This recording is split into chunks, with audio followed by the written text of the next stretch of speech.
중1 2학기 자료의 정리와 해석에서 이제 마지막으로 상대도수와 그래프에 대해서 이제 진도 나가겠습니다. 우선 상대도수가 무엇인지 또 그래프는 어떻게 그리는지에 대해서 아셔야 되는데 가장 중요한 거는 상대도수 정의죠. 수학에서는 항상 정의, 성질, 그다음 성질을 활용한 문제들을 풀면 됩니다. 도수 분포표에서 전체 도수에 대한 각 계급의 도수의 비율을 우리는 그 계급의 상대도수라고 한다 그랬어요. 그래서 어떤 계급의 상대도수는 도수의 총합분의 그 계급의 도수라고 합니다. 저는 간단하게 그냥 전체 분의 부분이라고 간단하게 얘기하거든요. 전체 사람 수분의 부분적으로 몇 명인가, 이게 상대적인 도수, 상대도수라고 합니다. 상대도수 그래프는 상대도수 분포의 그래프는 가로축에는 전과 마찬가지로 각 계급의 양 끝값을 하는 거고요. 세로축에는 도수를 지금까지 체크를 했었는데 상대도수를 이제 세로축에 둡니다. 그래서 마찬가지로 히스토그램이나 도수분포 다각형을 그리면 됩니다. 여기서 상대도수 정의, 도수의 총합분의 그 계급의 도수인데요. 간단하게 외우려면 전체분의 부분이라고 그냥 아셔도 문제 푸는데 지장 없을 것 같습니다. 그리고 상대도수 그래프는 세로축이 상대도수다 라는 걸 알아두시고, 제가 예시를 하나 갖고 왔는데 여기 한번 보십시오. 우리나라 관광객의, 중국과 일본 관광객의 나이를 이렇게 도수분포표로 해놨어요. 근데 상대도수가 필요한 이유는 이렇게 전체 도수, 전체 사람 수가 다를 때 이렇게 전체 도수가 다를 때 비교하기 위해서 상대도수가 많이 쓰여요. 상대도수가 많이 쓰임. 지금 보시면 중국은 200명 중에 이렇게 10대, 20대, 30대, 40대, 50대 왔고요. 일본은 100명이 왔는데 7명, 20명, 30명, 22명, 21명이라고 되어 있죠. 그러면 이걸 상대도수로 바꾸면, 아래 표로 바꾸면 이렇습니다. 이렇게 소수점으로 나오죠. 절대 일이 되긴 어렵죠, 보통은. 예를 들어서 0.24라는 상대도수는 어떻게 나왔냐면, 중국이 전체가 200명이었잖아요. 그 중에 10대가 몇 명이었냐면 48명이었어요. 200분의 48.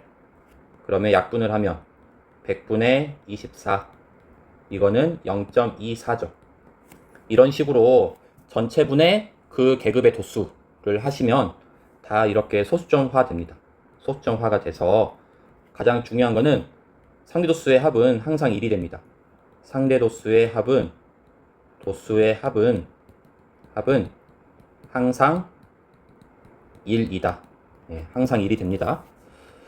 그래서 여기서 비율로 따졌을 때, 중국인에서는 20대가 가장 많았고요. 일본에서는 30대가 가장 많았다. 이런 비율을 알고 대응할 수 있겠죠.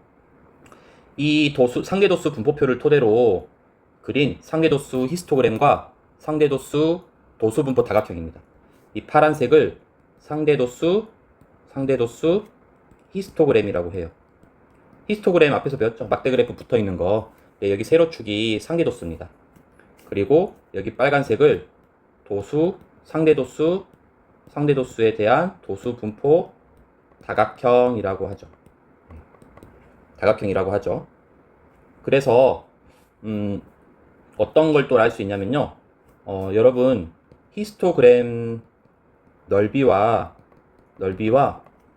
도수 분포 다각형 넓이가 같다는 사실은 여러분 앞에서 배웠을 겁니다.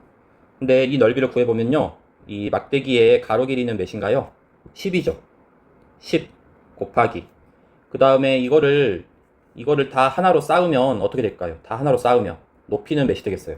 0.몇, 0.몇, 0.몇이 다 합쳐서 1이 되겠죠. 1. 그래서 10이 됩니다. 10이란 거는 여기에 계급의 크기죠. 계급의 크기만큼의 넓이가 나오게 됩니다. 쌓으면 상대도수가 합은 1이기 때문에 이러한 성질도 알아두시면 심한 문제 푸는데 더 도움이 될 것 같습니다. 지금 상대도수 정의, 그 다음에 상대도수 그래프, 상대도수 구하는 거를 예로 하나 들었죠. 자, 요거는 히스토그램을 빼버린 겁니다. 그러니까 도수분포 다각형만 남겨둔 거예요. 훨씬 더 비교하기 편하죠. 중국인은 20대가 많고, 일본인은 30대가 많고, 그 다음으로 중국인은 10대가 많고, 그 다음으로 일본 사람은 40대가 많이 놀러 오고, 그 다음 50대. 그러면 일본인을 타겟으로 할 때는 약간 중년층을 상대로 노려야겠죠. 중년층. 그리고 중국인을 상대로 할 때는 관광업계에서 그러면 약간 젊은이들을 상대로 또한 포커스를 두고 이제 어떤 작전을 벌이셔야 될 것 같습니다. 이러한 통계치를 통해서 자료를 분석해서 그거에 대해 실행하는 능력, 요즘 시대에 많이 필요한 능력이죠. 데이터가 중요하다 그러잖아요. 자, 그러면 상위도수 정의에 좀 더 익숙해져 봅시다. 다음은 상위도수 분포표는 어느 중학교 학생 100명이 여름방학 동안 읽은 책의 수를 조사하여 나타낸 것이다. 네모 안에 알맞은 수를 써 넣어라 라는 문제네요. 19명, 22명, 43, 16, 총 100명. 상위도수 구하라. 100분의 19, 0.19 구했고 100분의 22, 0.22 구했고 100분의 43, 0.43 구했고 100분의 16, 0.16 구했고 상계도수의 합은 항상 1이라고 쓰면 되겠죠. 상계도수 정의, 전체 도수분의 그 계급의 도수. 귀찮으면 전체분의 부분의 부분 뭐 이렇게 해도 됩니다. 자, 그 다음 문제 봅시다. 다음 상계도수 분포표는 태원에 반 학생들의 하루 평균 수면 시간을 조사해 나타낸 상계도수 분포표이다. 물음에 답하여라 그랬네요. 첫 번째, A, B, C, D E 값을 채워라 그랬는데 우선은 상계도수의 합은 1이죠. 여기 1이라고 쓸래요. 여기 1. 그 다음에 또 알 수 있는 거는 5명이 0.1이죠. 그러면 여기다 10을 하면 50명은 1이란 얘기잖아요. 그래서 D가 50이라고 구했어요. 아, 전체가 50이구나. 구했고. 다음 5명이 0.1인데 15명은 몇 배 차이 나요? 3배 차이 나죠. 그럼 여기도 3배 차이 나야 될 거 아니에요. 그러면 0.3. 그 다음에 0.1에서 0.4로 몇 배 갔나요? 4배 갔죠. 5에서 4배. 20명 이렇게 하면 되죠. 그러면 이제 C를 구하면 되나요? C는 0.1, 0.3, 0.4 더하면 얼마예요? 0.8이죠. 0.8이니까 C는 0.2가 돼야 합이 1이 되겠죠. 그래서 A, B, C, D, E 값을 다 구했습니다. 2번 질문 봅시다. 도수가 가장 큰 계급의 상대도수를 구하라 그랬네요. 계급의 사람 수가 가장 많은 거는 6시간 이상 7시간 미만인 계급이잖아요. 20명. 그러니까 답은 구해져 있네. 0.4라고. 이렇게 하면 되겠네요. 0.4. 그 다음에 또 이제 다른 문제 봅시다. 요것도 보시면 제가 똑같은 문제를 2번 가지고 왔죠. 그래서 요거는 좀 재처리 하겠습니다. 예, 여기 세 번째 문제 때문에 제가 가지고 온 것 같아요. 자, 봅시다. 하루 평균 수면 시간이 6시간 미만인 학생은 전체의 몇 %인가 그랬죠. 여기 봅시다. 여기. 6시간 미만이면 0.3과 0.1의 합이죠. 그래서 여기 보시면 0.4예요. 상대도수가. 그러면 퍼센트로 고치려면 0.4에다가 100을 곱하면 퍼센트 단위가 되죠.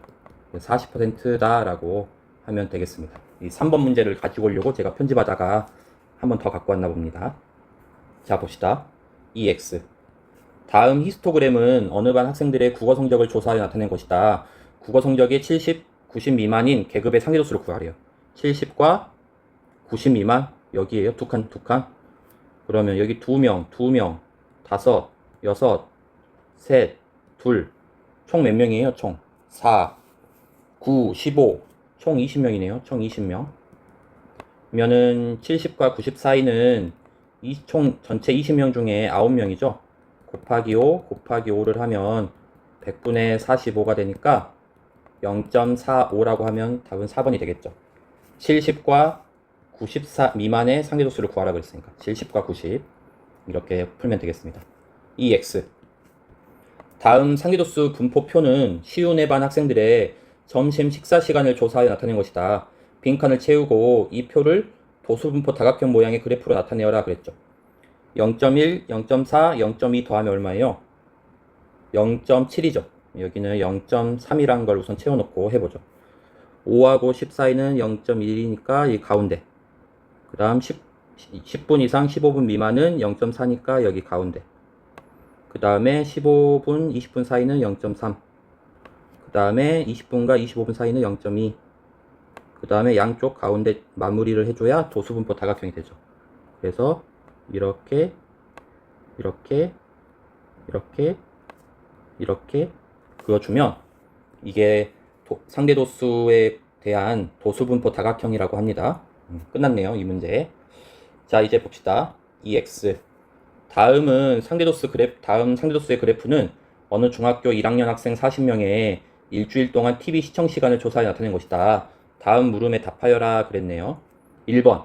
TV 시청 시간이 9시간 이상 12시간 미만인 이 학생은 몇 명인가 그랬죠. 그러면 이때 상대도수가 한 칸 한 칸이 0.05니까 여기는 0.45죠. 0.45잖아요.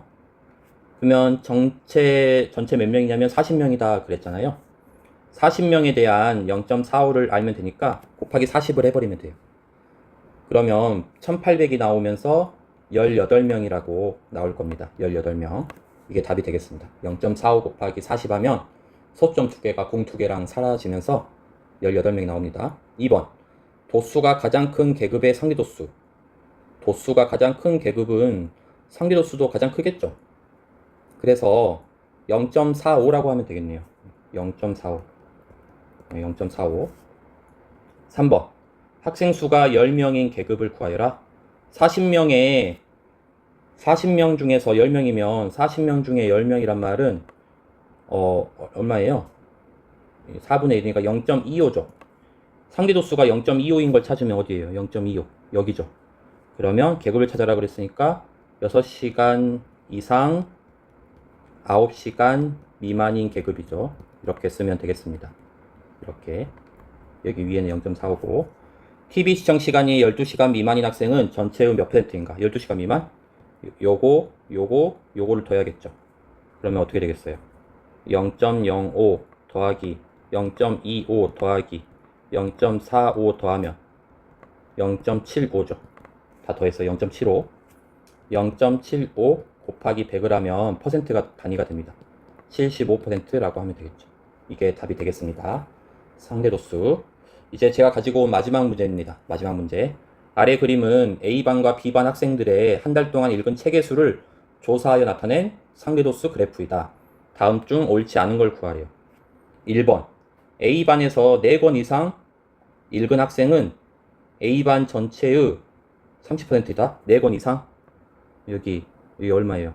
0.25랑 0.05 더하면 0.05죠. 0.05 더하면 0.3이 되면서 100 곱하면 0.3 곱하기 100 하면 30% 나오죠. 그래서 1번은 맞습니다. 1번은 맞고요. 2번 봅시다. A반보다 B반 학생들이 책을 더 많이 읽는 편이다. B반 학생들이 더 오른쪽으로 치우쳐져 있죠. 그러면 더 많이 읽는 편이라고 말할 수가 있죠. 권수가 오른쪽으로 갈수록 많아지니까. 3번. 2권 이상 3권 미만 읽은 학생 수는 A반이 더 많다. A반이 상대도수가 많지만 정확히 A반이 학생 수가 더 많다라고 얘기는 할 수 없어요. 더 얘기 많이 할 수는 없어요. 4번 봅시다. 3권 이상 5권 미만 읽은 학생의 비율은 두 반이 같다. 3권과 5권. A반은 0.4에다가 0.25를 더한 0.65가 되고요. B도 0.3, 0.35니까 0.3, 0.35니까 0.65라서 비율이 같다라고 얘기해도 되죠. 5번. B반의 학생 수가 50명이라면 3권 미만 읽은 학생 수는 10명이다. 3권 미만. B반이 주황색이죠. 3권 미만은 0.15랑 0.05를 더한 0.2죠. 그러면 0.2 곱하기 50을 하시면 50명에 대한 0.2를 구할 수 있는 거예요. 그러면 2를 곱하면 100이 되고 0이 하나 사라져야 되니까 10명. 그래서 맞죠. 옳지 않은 건 3번. 상대도수가 크다고 해서 도수가 큰 건 아닙니다. 그래서 이번 시간에는 뭘 배웠나 다시 말씀드리면 상대도수의 정의를 배웠죠. 상대도수가 뭐야? 이렇게 물어보면 전체 도수분의 그 계급의 도수라고 보통 얘기합니다. 전체 도수분의 그 계급의 도수. 이게 정의입니다. 이거에 따라서 마찬가지로 상대도수 분포표도 그릴 수 있고요. 그 다음에 히스토그램도 그릴 수 있고요. 그 다음에 도수분포 다각형도 그릴 수 있죠. 다각형. 세로축이 상대도수여야 되죠. 상대도수. 그래서 0몇 0몇. 그래서 상대도수 정의와 상대도수 그래프에 대해서 한번 설명을 간단히 하고 문제를 좀 풀어봤습니다. 잘 정리하시고 이제 또 다양한 문제를 풀어보시기 바랍니다. 수고하셨습니다. 영상이 조금이나마 도움이 되셨다면 좋아요와 구독 한번 부탁드립니다.